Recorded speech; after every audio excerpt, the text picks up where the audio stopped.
تو آینه نگاه میکنم میبینم عوض شدم.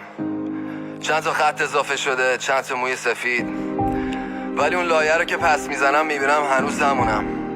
هنوز قلبم سر جاشه، هنوز قلبم سر جاشه و هنوز همون کارا رو میکنم، هنوز همون چیزها رو میخوام، هنوز اونایی که دوستشون دارم هستن و هنوز همون جوری دوستشون دارم.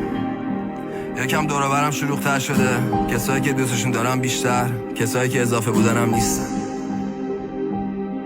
دوست دارم منو ببینن، یکم پای حرف من بشینن، بگم شاید بعدش با هم درد بشن و از درد من بگیرن. شاید هر لحظه من بمیرم بدون فرصت و از دستش من نمیدم. تا که اثر غزلم روی مغزم نسلم و روی هر نسل بعد ببینم.